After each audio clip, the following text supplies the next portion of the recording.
नमस्कार मित्रांनो, तुम्हा सर्वांचे रश्मीज फूड फॅक्टरीमध्ये मनापासून स्वागत आहे.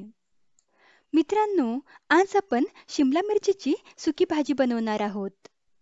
त्यासाठी एका कढईमध्ये एक पळी तेल टाकूयात. तेल गरम झाल्यावर त्यामध्ये पाव चमचा मोहरी व पाव चमचा जिरे टाकूयात.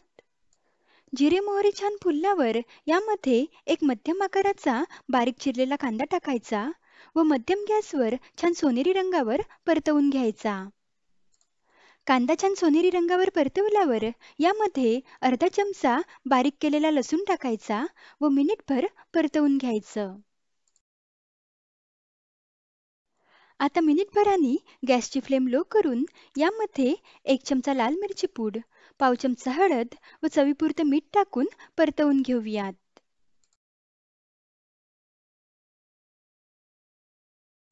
यामध्ये आता पाव किलो शिमला मिरची स्वच्छ धुवून बारीक कापून घेतलेली आहे ती टाकूयात व लो फ्लेमवरच मिक्स करूयात.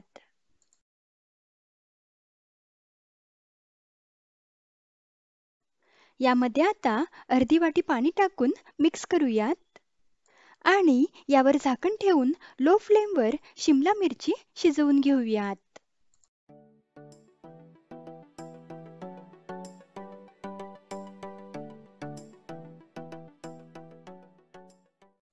आता इथे बघा शिमला मिरची 95% शिजलेली आहे. तर यामध्ये आता 3 चमचे भाजून घेतलेलं बेसन टाकूयात व लो फ्लेमवर मिक्स करूयात. 3 चमचे बेसन मी तव्यावर लो टू मीडियम गॅसवर 2 मिनिटे भाजून घेतलं होतं, म्हणजे ही भाजी खाताना बेसनाची चव पिठाळ लागत नाही. बेसन व्यवस्थित मिक्स केल्यावर यामध्ये पोहे खायचे अगदी 2 ते 3 चमचे पाणी टाकूयात आणि मिक्स करून यावर 1 ते 2 मिनिटे झाकण ठेवूयात.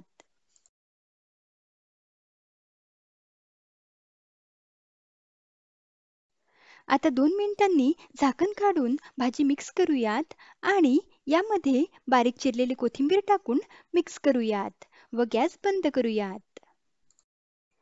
तयार झाली मस्त चविष्ट आणि खमंग अशी बेसनातील शिमला मिरची. ही भाजी तुम्ही टिफिनला बनवून द्या, मोठ्यांना काय लहान मुलांना सुद्धा खूप आवडेल. लवकरच भेटूयात अशाच एका रुचकर रेसिपी सोबत. धन्यवाद.